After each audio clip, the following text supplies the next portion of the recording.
Alright, so this is how I updated my guest bathroom. Everything was sort of on the fly and just seeing how things would look. So first I decided to add a frame to my mirror, and I had never done that before.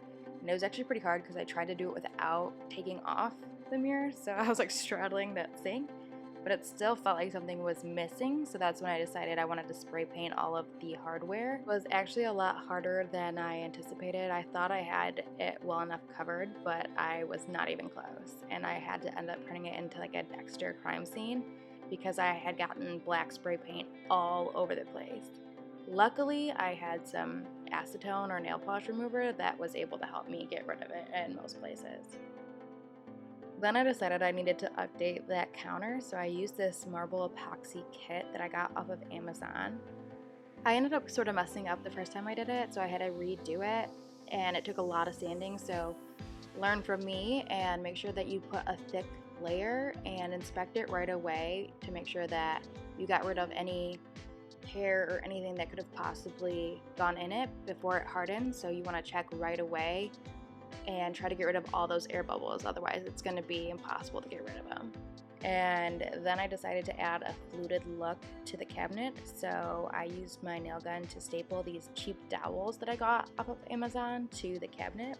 But then the floor felt outdated and just out of place, so I tried to put like a wood design. I was like, let me try to paint it and see if I could do something and see if I like it, because if I don't, then I can just replace it. But I thought it'd be good to just try this first, and so this is what I landed on. So it's like a wood plank design with a herringbone design on top of it. Then my tub fell out of place, so I decided to make a tub skirt for the first time. I had no idea what I was doing. I was just sort of guessing. I think the most important thing that I learned was obviously you need to take into account moisture when you're this close to a bathtub. So I did that by adding this epoxy coat. I had a leftover from that marble epoxy kit that I used from the counter, and I looked it up and that does a good job of waterproofing the wood, and now it's really hard and shiny.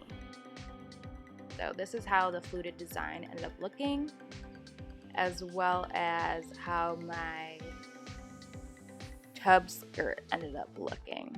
And I think overall it looks a lot more elegant than it did before. So considering this is where we started and I was trying to not have to worry about plumbing or have to hire anybody to replace anything, I'm pretty impressed with how it turned out. As always, if you found this helpful, please subscribe to my channel and check out my other tutorials.